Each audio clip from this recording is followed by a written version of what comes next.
Howdy, all of you delicious people. I'm here to review Samaritan. So, I have had this idea for the longest time about a homeless hero. A guy that at some point would just be, like, kind of in the streets anyways. And this character would somehow concoct certain, like, trash and certain items and at some point go on and just become this hobo hero and would go and fight crime because he has nothing better to do but to just be in the streets anyways. And so, like, funny enough, like, the look of this character was fairly close to the Samaritan anyways, and also the name of the character was Samaritan. But, like, I was to want to go on and do kind of a much more, like, goofy, like, trash-looking character where he would probably have, like, this weird mask and, like, you wouldn't really see who it is, and, like, they could play around with the whole trash idea, that this guy is to go on and make trash his treasure and so on and so forth, which is similar to this movie. So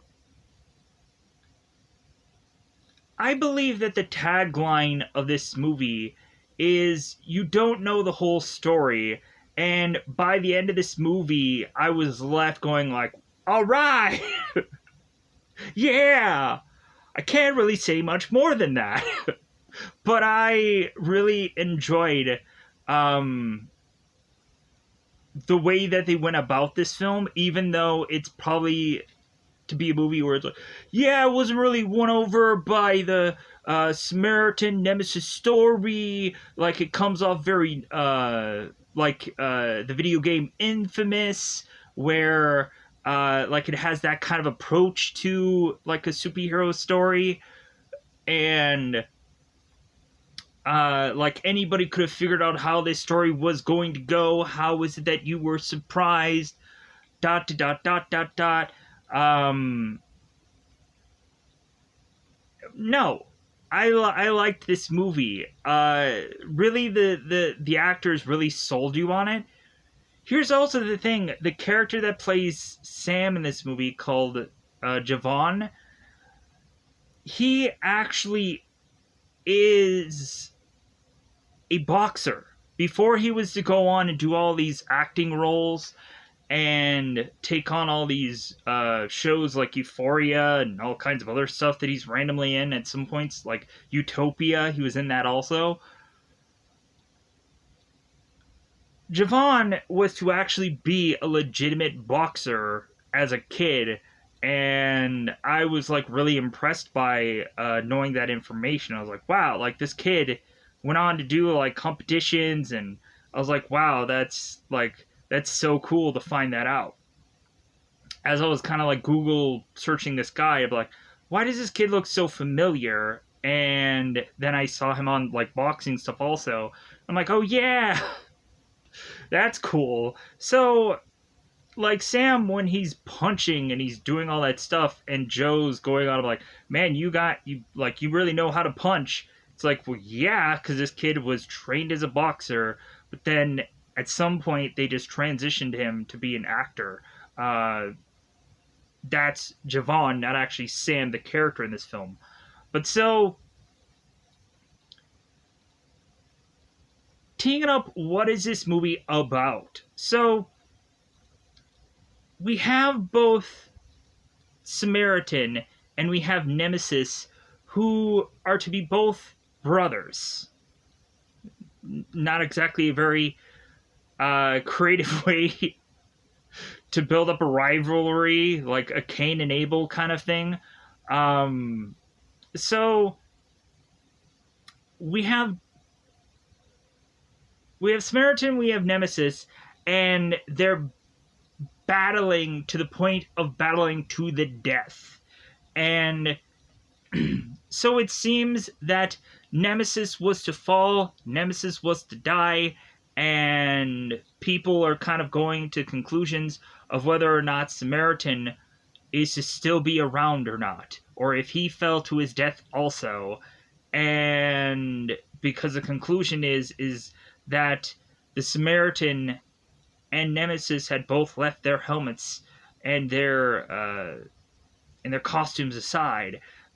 So we have to just make assumptions here for this movie. So we have some time that has passed, and we have this very nosy neighbor called Sam who is to just imagine that the Samaritan is still alive. And so Sam is to consistently look for this hero in unusual places until he goes on to make this assumption that this Samaritan guy could quite possibly be Joe Smith, who we find out is Sylvester Stallone. If you guys also didn't see, there is this, because I'm sure you probably didn't, there's this one movie called All Superheroes Must Die, and that was a kind of funny twist in that movie, because come to find out, the guy who is supposed to have superpowers and no one else does in that film, come to find out he was to have never had superpowers. So, like, the reason why he's so strong is just because he just is. I thought that was a cool idea. And so, but then there's also like stories that spread it around about that guy, that he didn't actually do certain things. But so we have Sam jump to conclusions that Joe has got to be this Samaritan guy, finding, of course, a guy named Albert Kassler, who is to be this novelist, that is to be like, well, Samaritan lives. He's still alive. He's out there somewhere. And I'm sure this guy probably still believes that Elvis is still kicking. And so on and so forth, even though he'd be very, very old. So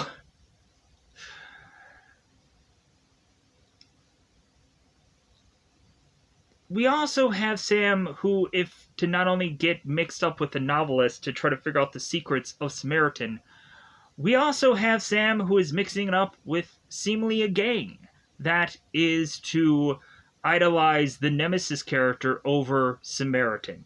And we have, like, the confliction because, of course, Sam is to have this huge notebook that has all these Samaritan pictures and whatever, idolizing him.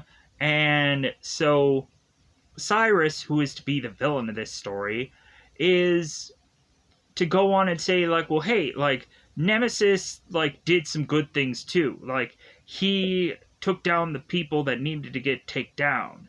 And so, like, you need to have known about both sides of the story. So come to find out, Sam ends up getting mixed up in the wrong crowd, which then leads Joe to be the right man at the right time. Notice I didn't say the right hero at the right time. And Joe goes on to deck all of these people, and now Sam is like, oh my god, you're the guy! Like, you're the dude! The further and further we get into this film. And Sam is like, you're Samaritan. And Joe is like, no, kid, I'm not Samaritan. And so Sam continues to just drill Joe about this whole story and everything. And the more and more we go about this movie, the more Joe gets frustrated to the point of him breaking his cereal bowl with cereal and apple juice in it, oddly enough. I've never seen a cereal bowl with apple juice before, but hey, I guess everyone's gonna go on and try it out now, right? I was so weirded out by that. I'm like, wait a minute.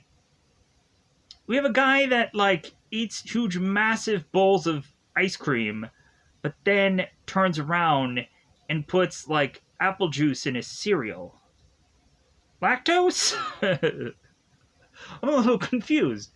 So, kind of explaining some of the bits and pieces of this film here. So, by the end of the film, we have to have a new villain in town, and there is to be only one guy who is to be the biggest Nemesis fan, and so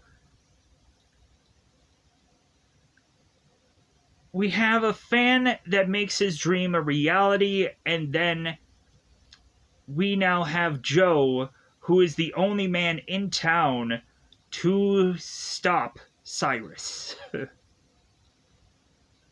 Yeah, that's kind of the bits and the pieces of how this movie breaks down. So with that said, I think it's about that time to just double five this bad boy up, because I've already been talking for 11 minutes about it. So let's go into spoiler time. Spoiler time. It's about that time to spoil this movie. Grading of it, and it's also on Amazon Prime.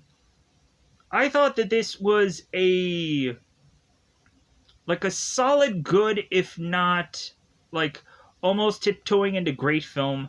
Because that ending though, I was like, yeah, something that doesn't feel like so like much of a cardboard movie that I thought this was gonna be. And like they gave us something different in this film, and I enjoyed it for that. It's like, yeah, you gave us a story that is to be like, yeah. I'm having to be so vague. I hate it. So let's go into spoiler time. Spoiler time. It's about the time to spoil this movie. So in the very beginning of this film, we of course have to show the origin story of which that I've kind of already technically talked about, between both Samaritan and Nemesis, how they at their young age were to be both brothers who came into having powers, and everybody was to fear and hate them like any superhero would, calling them a freak, go away. And so the people in this town decided to burn down these people's home to try and get them to go away. And so with that happening, that started friction, of course, between the two brothers, who had their own methods of wanting to seek out revenge from all of these people, and that turned them against one another. Where the Samaritan was to go on and help out the police, and Nemesis was to create all kinds of destruction with his sledgehammer that is supposed to be his brother's greatest weakness, to try and take him down, as Nemesis is to concoct this sledgehammer that is to be fueled by hate and blood and all of this stuff, to then have this sledgehammer be very unique. So we have Sam, who has gone on and heard this story over and over, and he is a big, massive fan of Samaritan. So Sam, of course, is to go on and have his conspiracies on who this man is, and it seems that we've gone through the rabbit hole with this character of Sam going into conclusions about a number of guys who just cannot actually be Samaritan, and now Sam is going to find that one guy. So Sam makes his way to be with this friend who's Jace, who is having Sam go on and pull out these wires from this home, so that way they can go on and try to sell it. And so the guy offers him $40 because it's 40 pounds, and we then have Reza, who is to be this leader of Cyrus's or not the leader, but like the leader of this group that is to make their way to ask these guys, hey, like, don't you want a real job? Don't you want to make real money? And like, hey, come with Cyrus and work with us. We had Jace that was telling Sam that they should not go on and have Sam have this notebook out, because this notebook is to be like with a bunch of sketches of Samaritan, and they're going into a town where Cyrus is to be kind of the most important guy in that town, and everybody is to kind of be persuaded by him. And we have Sam who's going on and saying like, man, that guy's crazy. So Sam and Jace are with Reza, and really, when Jace does not go on and want to work with these guys, we then turn around and has Sam who will. And so all Sam needs to go on and do is to distract this this convenience store owner for Sam to go on and pretend that he is hurt or injured because he has this hot sauce on his forehead. And this convenience store owner is to grab this kid because he's knocking everything down on the shelves also. And so Reza and his men grab these boxes that all have the word lotto on it. But then once these guys turn around and bring this back to their headquarters that actually has Cyrus there, we then realize that the boxes are just filled with potato chips. Doesn't quite make sense. Because you would have like a shipping label, or like a lot of the times like these boxes would obviously like not have like a horribly wildly different description. Then like there would have to be some kind of label on it saying like where this came from or something. So like anyways, so they open these boxes and they're both potato chips, and so they fling the chips at these guys. And so Cyrus comes in and Syl, who have a back history of them basically being family, because Cyrus at one point was to find Syl kind of being homeless in this car, sleeping at one point, and Cyrus was to find her and wake her up, and she bit him. And so Cyrus is to have taken her on since then because of how, like, strong-willed she was. So Cyrus is to see Sam here, and is to see some potential in him, as Sam is to go on and not really back down from Cyrus. Sam is telling him the truth about what had happened, and so Cyrus kind of likes this kid. But he then looks at this kid's notebook also and realizes that he has the Samaritan notebook and has all these drawings on it. He's like, oh, like, so you're a Samaritan guy, huh? And Cyrus is to show that he is a Nemesis fan by the tattoo that is on his chest. I'm like, wouldn't the eye do?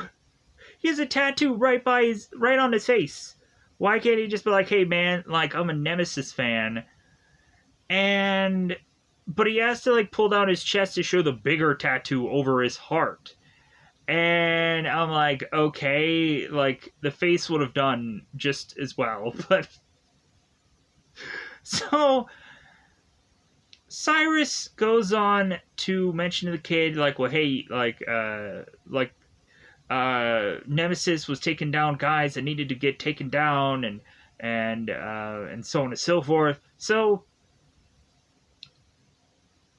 there's no way that Sam is going to go on and convince Cyrus anything of the opposite.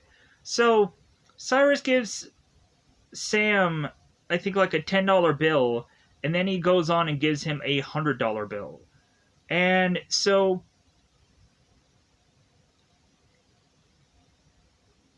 we have Sam that goes on to find that his apartment is being evicted and that the door is locked. So Sam is to kind of wait for his mom to show up with this super and or this landlord. And so she's griping about, like, seriously, like, you're like locking me out. And the landlord's like, well, hey, it's not personal, you just got to pay your freaking bills. Because we had Sam who had to go on and loan his mother like $5 for the bus fare or something. And so Sam Tiffany at one point is to mention how, like, she has to really go on and work a good long hour for her to go on and get that $5. And it's like, well, yeah, because for anybody who is to go on and like make like the most minimum of minimum wage, yeah, you're really realizing, I'm like, yeah, like, for like how long I'm going to be here, I'm probably going to get X number of dollars. And then there's sometimes where you're getting like very small shortened shifts and you're just like, yeah, like, I'm getting, how much am I getting a day? Hopefully they don't cut my shifts at all, because then, man, I'll be getting like barely nothing. So Sam gives Tiffany the $100, and so Tiffany's like, hey, here you go, here's the rent. So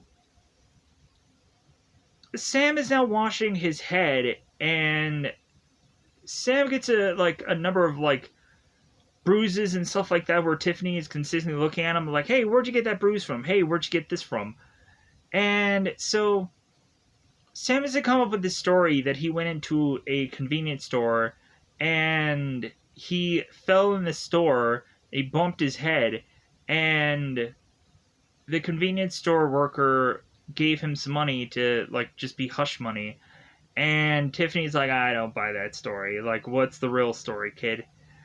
And so, because Tiffany is telling Sam, like, hey, the decisions that you make will like drastically affect like the way your life kind of heads. So we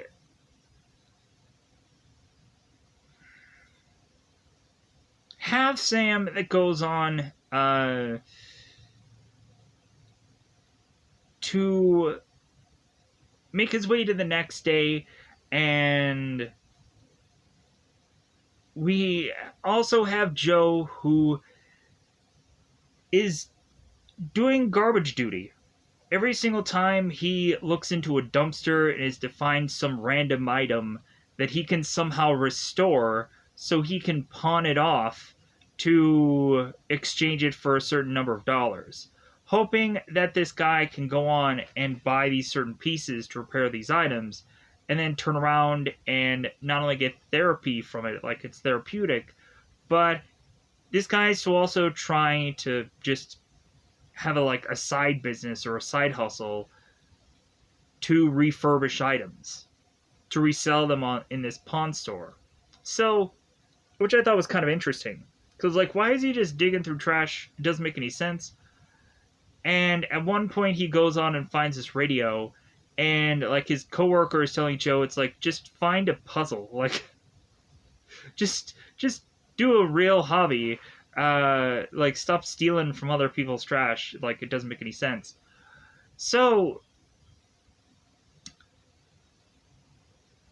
we have Sam that is to make his way through the streets, to bump back into Reza, and Reza is to be upset because Sam was to go on and cost him money, so he's chasing after him. So this leads Sam to now stop this bus that Joe coincidentally is on, and Joe is looking at what's happening here and seeing a kid being chased by a number of men. So Sam tries to make it back to his house and is to have a number of these guys want to kill Sam at this point, and we have Joe that comes to the rescue. He goes on to start flinging these guys around and is at one point going to clothesline one of them, and the kid ends up flipping over. At one point we have Reza, who is to have this knife out and tries to stab into Joe.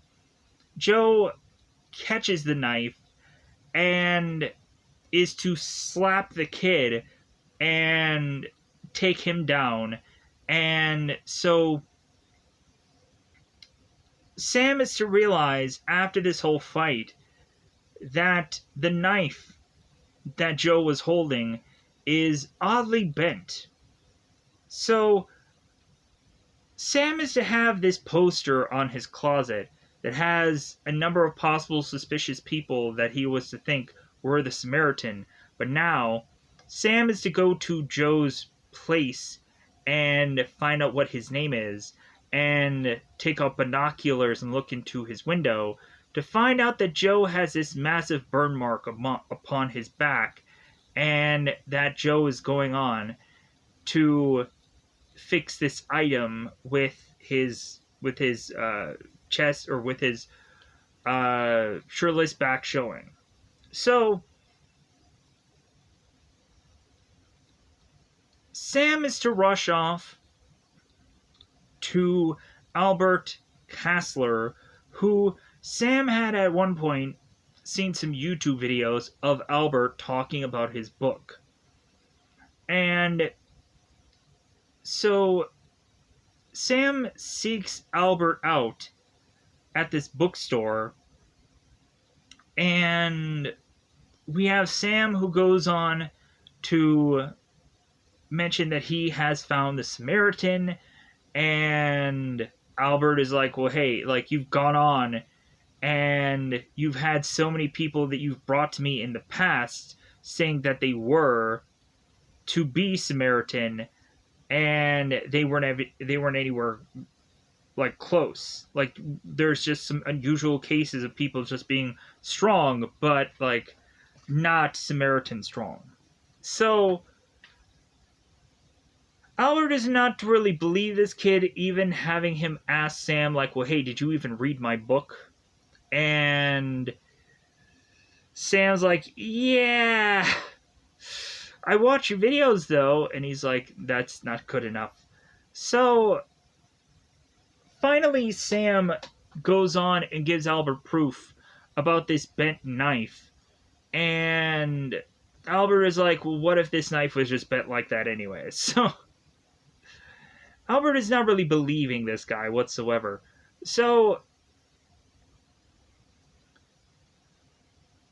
finally, the more that Sam goes on and is to continue to watch Joe and stalk him from a adjacent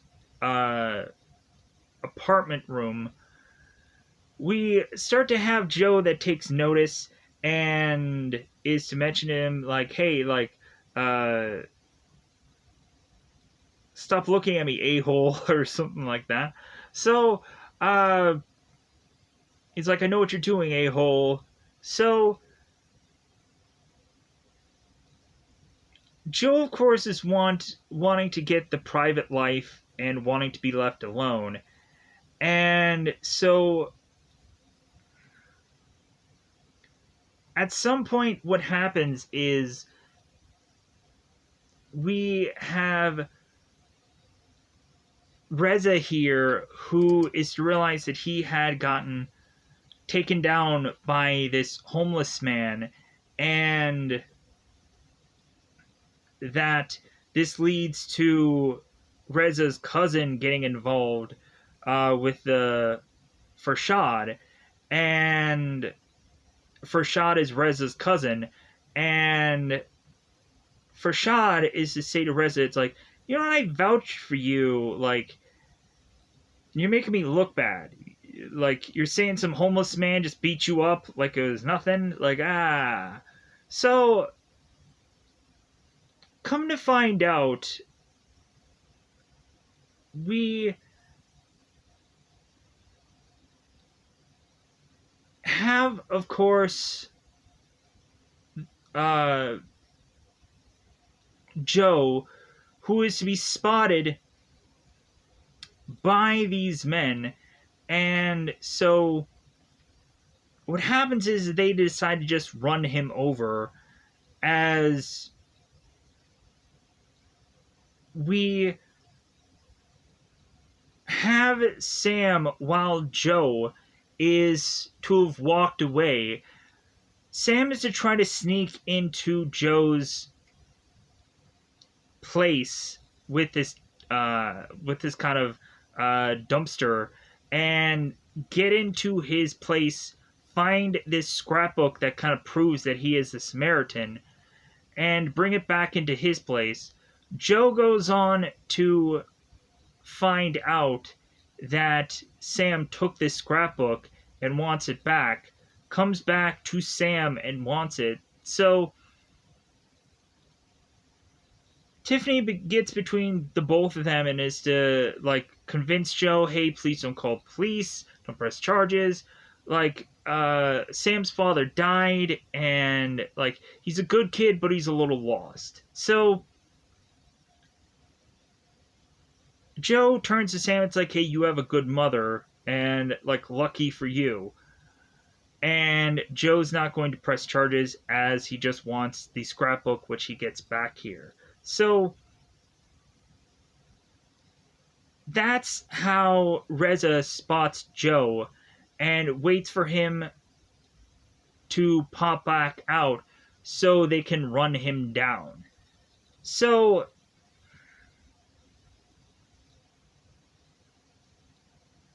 we have Sam going on and talking to Joe, which then leads Joe to get run over by this car. And we have a moment where we're starting to see like one of Joe's arms that just looks oddly placed, as if it's just like some fake arm, because it just looks like it does. And so all of a sudden, we assume Joe's dead, but then he wakes up, and Sam's asking Joe, like, hey, you alright? And he's like, F no. So Sam starts to re-heal his entire body, having his bones pop back into place, and then all of a sudden his entire body is surrounded by steam. So Joe is to rush back into his place to get into the shower to pour water, I'm assuming cold water, all over his body. So his body, temperature-wise, can even out. Because Joe is to have to explain to Sam that he needs to keep his body cool, or otherwise Joe's heart at some point will explode.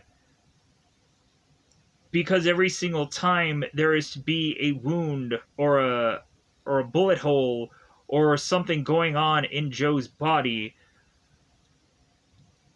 there of course is a cost to that, which is to be that Joe's body starts to heat up. So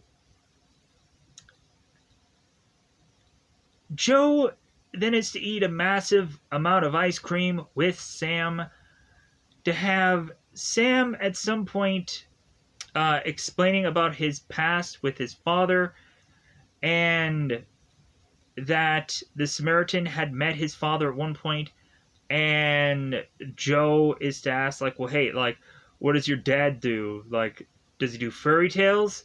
And Sam's like, no, my dad dies. My dad died, that's what he does. So Joe's like, oh, okay, alright. So Joe is to have Sam desperately want to just be trained by him. And so Joe does so. And so he's like, okay, like, meet me up on the roof. And so Sam starts asking Joe questions because Joe starts finding out more and more about Sam, as well as like the odd thing that he goes on and does by going on uh, this bus to this pawn shop to sell these items that he has refurbished, and he makes his way back to tell Sam his secrets, that at one point he had fought 100 men, that he has never jumped off a roof, but he's thrown a number of people off of them, and that like he is to just kind of mention a lot of the secrets and stuff that about this guy's power, and how he can jump really high, he can jump from 10 cars distance and all kinds of. But now Joe is also to say that he is to have not really taken care of his body, and that's simply because Joe no longer cares anymore about doing so. So Joe is not as powerful as he once was because he is not training like crazy. Because the one mission that he had gone on and done was successful, and that was the last mission he ever wanted to do. So Joe goes on to train Sam, and Sam is to start punching in the air on the rooftop, and Joe is to mention like how good he is at punching, and his father, I guess, had trained him at one point. And so Joe sits to like punch Joe's hand. Sam punches Joe in the hand, but there's a gap between the hand and the fist. And so Joe's like, no, really punch my hand. And Sam's like, no, because like I'm always going to be the guy that like is afraid or pulls back, and or that runs. And Joe's like, good, like that means that you were raised correctly. You were raised right, like that's a good thing. So but then also Joe is to mention how he would go on and sucker punch somebody if it meant someone's life or death, and that you have to go on, and like when someone is at risk, like you might as well like fight for your life here. So, and that's great and all. It's great. So, covering all of that, not in order, but it's in the movie. Sorry. Let's cover the Cyrus stuff. So, because that's what I want to do now. So, Cyrus has this Grandmaster plan, as Cyrus has defined these things called blackout bombs. That it's there was to be this old rundown military base that had a certain assortment of items in there, and they found these blackout bombs. And so, like, okay, we're gonna go on and use this to go into this police station's evidence room to get some real legit equipment. So Cyrus is to have these costumes as well as the rest of his gang, to then make his way into this police station to toss this blackout bomb into this guy's evidence room, where he has all these cameras. And so this bomb goes off, And so they go into this evidence room and they see that there's a huge stack of money that they toss off to the side because there's something more valuable in here. And come to find out, it's every fanboy's dream, specifically for Cyrus. Cyrus is to go on and find the helmet of Samaritan and Nemesis in this evidence room, and is to also find Nemesis's sledgehammer. And so Cyrus is to go on and want to take the mantle of Nemesis and crush the helmet of Samaritan. And he's like, oh, well, I'm going to go on and I'm going to become the next Nemesis. So we then turn around and have Cyrus, who is to go on and put on the Nemesis helmet and is to have the sledgehammer and is to convince everyone to become a Nemesis member, tossing on all these ski masks, possibly doing a riot here, and that Cyrus is to have this master plan of world order. Because you just put on a sledgehammer and a mask, and world order just happens. You could have just easily just shot this guy in the chest, and he's dead. Because I didn't really see any, like, bulletproof vests or anything like that. This guy didn't have, like, a whole body of armor on, like both Samaritan and Nemesis did. So, here's also the thing. So, we have Joe that is having these dreams that Nemesis and Samaritan are fighting. And through that we see that Nemesis is to lose his hammer and Samaritan is to pick it up, and that it seems Nemesis is losing. Joe wakes up and he realizes that he doesn't have the mask on. So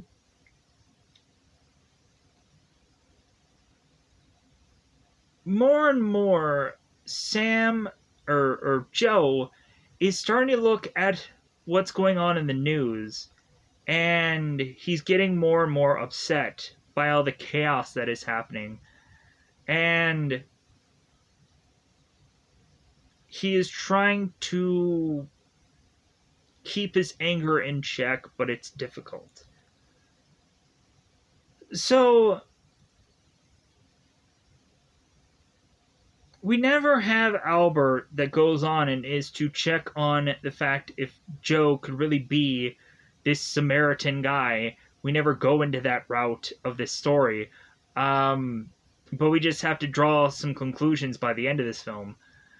As this guy's had this huge mandala or like connection of everything on his wall, like suspiciously thinking who this guy could have actually been. But so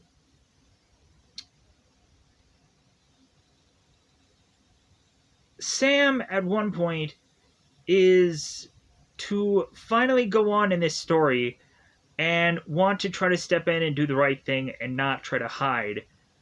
And when that moment comes is when, of course, Sam is realizing that Jace is starting to get beaten up by a number of Razah's guys. And Sam steps in, is to defend this guy, and they end up outnumbering him and breaking his arm for it. Which then, of course, we turn around and have Sam, who is being hauled away with this grocery cart, and Joe notices it and brings Sam to the hospital, where Tiffany is looking at Sam and is saying, like, well, hey, like, what happened to him? And Joe's like, well, he got into an accident, he got into a fight. And Tiffany looks at Joe and he's like, well, some hero you are. So Sam now has a brace on his arm, And so we finally realize that Sam is trying to step in and do the right thing here. So maybe Joe should do the same thing. So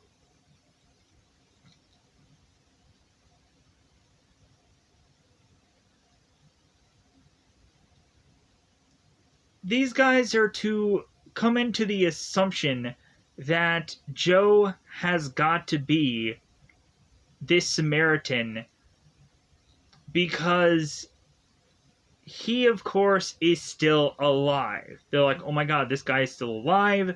So he must be the Samaritan. We have to go and check and see. So we have Farshad here that goes on with a number of guys to follow Samaritan into this kind of like I'm assuming like it's an underbridge or something like that. And so it looks kind of like that. It's kind of like this underground kind of little tunnel thing. And so we have Joe that is starting to realize he's being followed here. Because it's obvious because one of the guys end up taking this ball and is like chucking this ball back and forth. How could you not know you're not being followed? And so Joe finally stops and these guys surround him. And if these guys really think that this guy is this guy, why wouldn't they have legitimate firepower right away? Why wouldn't they have gone on and taken no risks? Because they could possibly get killed easily from this guy. But all these guys go on and they just whip out these guns, start firing into Samaritan. Samaritan is to start to grab these random items to dodge these bullets, which he seems to do through most of this film. Um, did I say Samaritan? I meant Joe. So we have Joe that is dodging all these bullets, and some of them are hitting into his skin. And so Joe takes all of these guys down but one, and Joe is to try to save this little girl who gets put into the mix here. And we all of a sudden have one of the men who takes one of these bombs to try to kill the Samaritan. Samaritan grabs this little girl, jumps over this car, and is to pull the car over, like flipping the car over easily. And so both Joe and this little girl are protected. And everybody's like popping out their phones, like, hey man, yeah, like we're gonna cover this. This is gonna be on YouTube for sure. 100,000 hits guaranteed. Because everybody's kind of doing that whenever there's a moment, like you see somebody with like a phone and they're covering it. Which I think is like, man, that's like a real telling of the times. That they like are smart about it. That like people are like covering it with their phones because like, heck yeah, I wanna get them hits, I wanna get them views, or I just want to send this off to the news and get some fat checks. Hopefully their video quality is good because good luck with that. So after Joe goes on and saves this girl and is to run off, they are to now put on the news that it seems that since the Nemesis is back, now Samaritan is back, and like now there's going to be another battle brewing between the two of them. So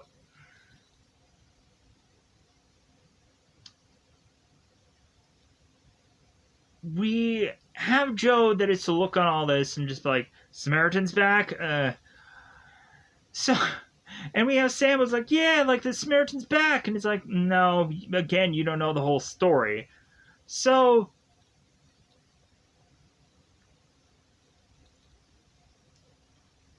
we have Farshad run off to Cyrus, and is to explain to them like that this guy is to be like this has to be Samaritan, and they're like, well, okay then, like then we're gonna go on and like we're gonna show this guy that like he should have been dead long ago, and we should have had Nemesis take over and create chaos and all this and that. So because in Cyrus's mind, Samaritan was just some like cop-like character. So Cyrus is to slam this sledgehammer onto this TV. And I don't know what it is with a lot of villains always wanting to destroy TVs.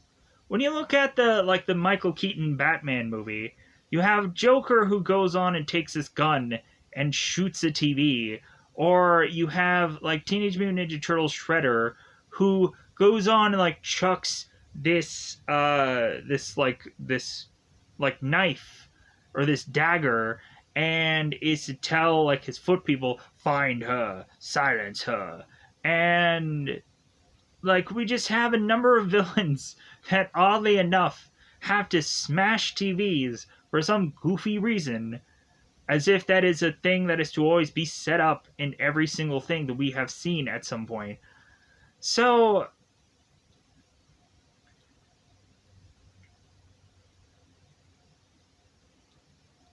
Cyrus and his men are to find out where Joe lives.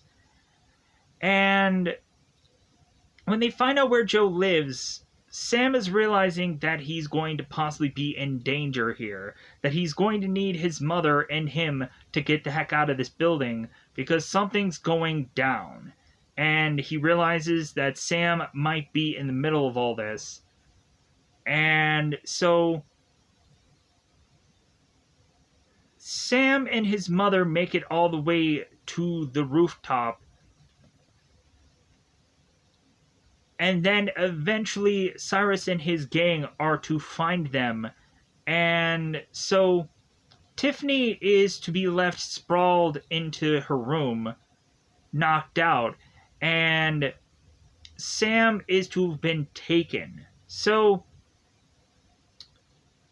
Joe was not anywhere near his place because I think he went off to just kind of do his job, I believe, from the story.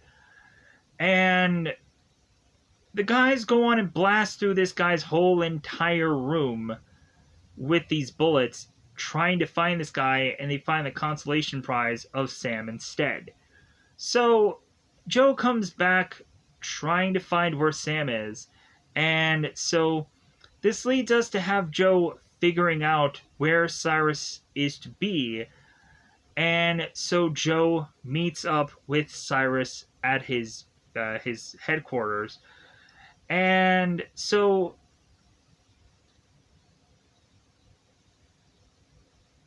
we also had a moment where Sam,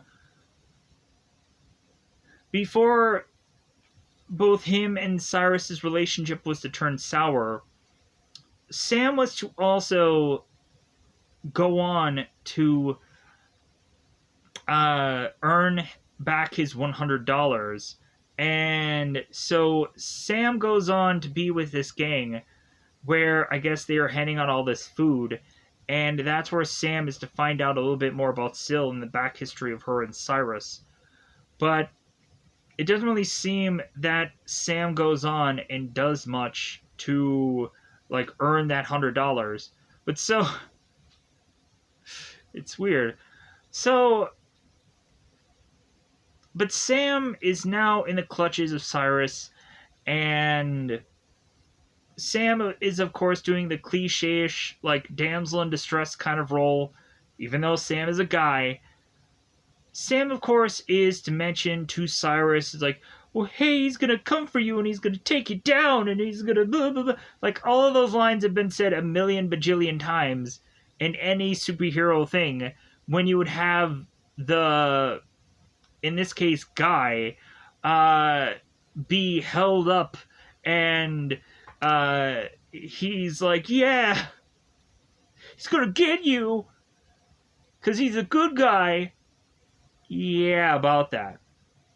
So Joe finally finds where Cyrus is to be at, because anybody really is to know here, as like basically look at all the Nemesis graffiti, and even at one point Sam is trying to replace the Nemesis graffiti with, of course, Samaritans, and is to point at the Samaritan logo at some point, letting Joe know that he is a fan of Samaritan.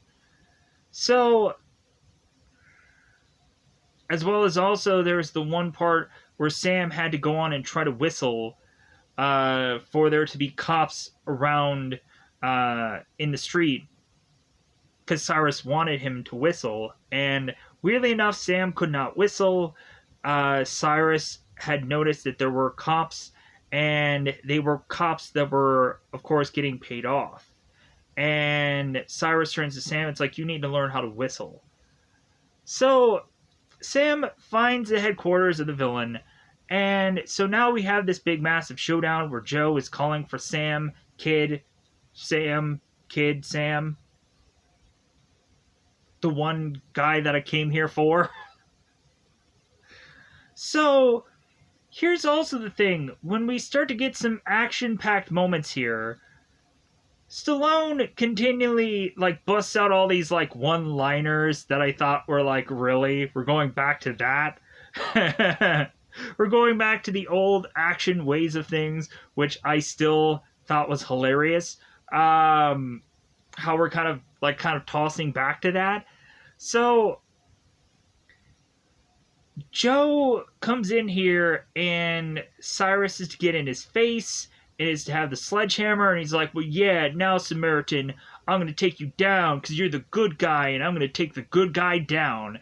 And Cyrus continues to call Joe the good guy, and Joe is to finally turn to Cyrus and tell him the truth. It's like, Cyrus, you're calling me the good guy. I'm not the good guy, I'm the bad guy. Because come to find out, Joe was to be Nemesis. And I was like, oh my god, this is awesome. So, Joe was to be the villain of this story. And when it came down to it, Samaritan was to be on this rooftop, almost falling to his death, holding on to this roof, and Nemesis was to come in and grab onto his arm, trying to hold him or hoist him up, and Samaritan fell to his death, and Nemesis took his helmet off, and it's a younger, CGI'd, obviously, Sylvester Stallone. Then I'm like, man, that CGI looks pretty bad. Couldn't they have just gone on and, like, CGI the color of Stallone's hair? Why do they have to try to, like, make him look ridiculously younger that obviously did not work? Or there were certain shots that actually did work, that looked good, but then they kept showing Stallone's face, and the more and more they did that, I'm like, you're effing that up! The closer and closer you're getting to Stallone, the more we realize it's a CGI'd face. And, like, this is basically back to Tron all over again, where, like, we have, like, the older Jeff Bridges, and we have the young Jeff Bridges that is to look really bad. And to be obviously like, man, that de-aging, that didn't work out well. Like, man, I wish they could really go on and spend the money to just, like, remaster certain movies that have really bad special effects and adjust it to make it look better. If we're going to go and remaster video games, we should remaster movies. Like, have, like, a better cut somewhere, or, like, just not give us so much of Sylvester Stallone's CGI'd face, obviously. So Joe is to now go on and take the sledgehammer from Cyrus so he can go on and deck all of these men and take all these metal items to dodge all of these bullets. And so now we have Joe running all around trying to kill all these men. And Joe at some point is to find Farshad and is to place this bomb, I'm assuming, in this guy's chest, as I'm assuming maybe Joe breaks this guy's rib and lodges this bomb into his chest. That's what I'm assuming. And Joe is to start the timer on this bomb, is to walk away, and is to tell Rashad to have a blast.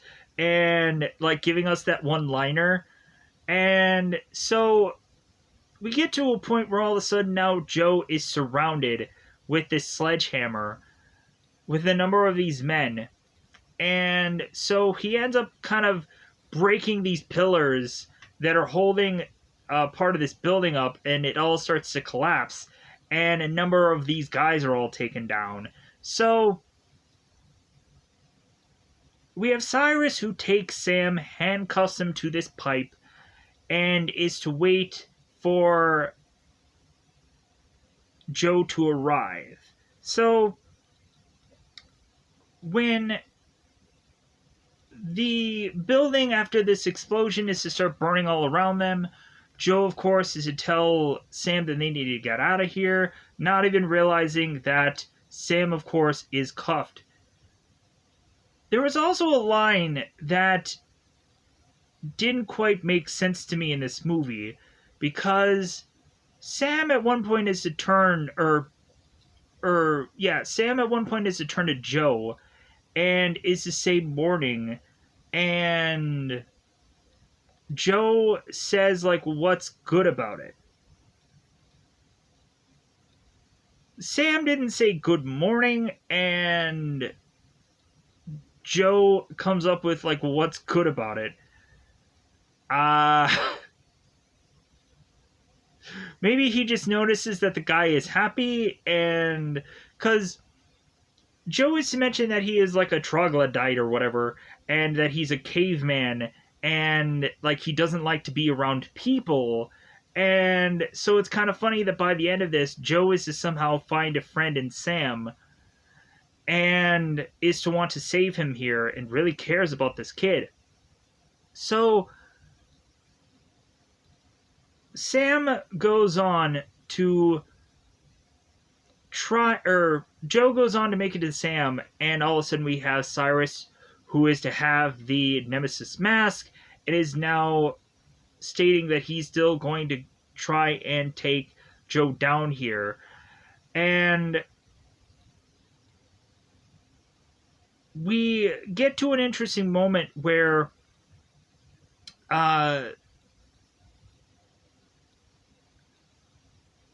Joe is to almost fall like Samaritan did. And now we really have Joe, who is starting to get exhausted here. We can start to see the real steam coming off of him. And he's like, enough with all this, like, enough, like, I'm so exhausted. So, and you could see the exhaustion coming off of him. And he's almost having a heart attack at this moment because his heart is going to rip out of him. So Joe is to be hurting here, and so Sam figures out a way to rip out this pipe and is to come to Joe's help, and is to hit Cyrus here, which now gives Joe the advantage to catch Cyrus by surprise, take the sledgehammer away from him, and then wrap the sledgehammer around him, then grab Cyrus's body, lift him above Joe's head, and tosses him into this fire, killing him, as well as the second Nemesis character. And so we also had Joe, who had this garbage truck that had this explosion, or these explosives inside of it set to blow with a timer. And So that also kind of told you that Joe is actually to be the bad guy here. And I wanted to mention that because I was kind of very weirded out by why, like, these barrels were being used in this movie. But if you blinked for a second, you probably missed the whole, like, uh, garbage truck that explodes. We also had this moment where Joe was supposed to go on and fix Sam's watch, which I guess that was the last thing that Sam's father ever gave him, or was his father's. It was a story like that. And so by the end of the movie, Joe is to give Sam his broken watch. And when Sam is doing this news report, because they make it out of this, he is to mention how Samaritan had saved him. Even though that was a lie, it's better than going on and saying that Nemesis saved him, I guess. Even though, like, you could have had the story go either way. I think people would have been fine with it, just like, hey man, like, whoever saved us, I don't care who it is. So, but we have Sam that clocks Cyrus with this pipe, and then Joe chucks Cyrus, defeating the villain here. And so now we have Joe that takes Sam and is to run through this wall, if he hasn't already ran through a number of walls already, to then run through this wall to jump to this other building. As of course, Sam was to say, like, well, hey, have you ever jumped from one building to the other? And Joe's like, no, I ended up throwing him out of a bunch of buildings before. So, foreshadowing to that. So, Joe breaks his way through this building, and of course, to mention that hurt, where of course Sam is to seemingly be fine, because Joe took most of the hit there. So we have, of course, Joe talking to Sam, and Sam needs to desperately ask Joe if it's true that Joe is to be Nemesis. And Joe tells Sam, it's like, well, hey, like, there is good and evil in every one of us. And, like, you just need to decide, like, what you want to do. Like, who you want to be. And so when Sam is to look on, Joe all of a sudden vanishes, and then Sam makes his way to these news reporters to let them know what all had happened, and then is to go on and see Albert there, and Albert's like, hey, yeah, like, that's Sam, like, so, so I'm sure Albert is like, give me the story. I want to write another book.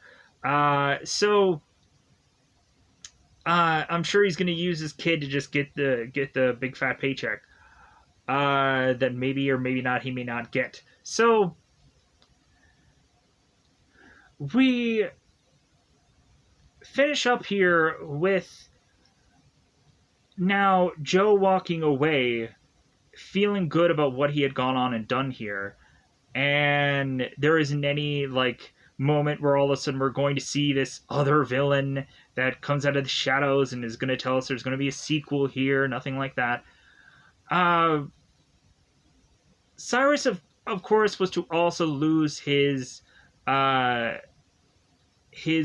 Syl, and I thought if you were to have gone on and created a villain here, you probably could have gone on and made Syl like the next villain, if not to possibly make the real Samaritan the next villain, because you could just go on and say that that guy like has a number of burns on his face and like he is now recouped, and like now we're gonna have role reversal where now Samaritan is going to be the villain and Nemesis is to be the good guy, and then they're probably gonna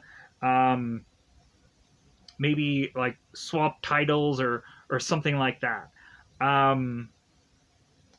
Like if there's going to be a sequel somewhere down the road, who knows?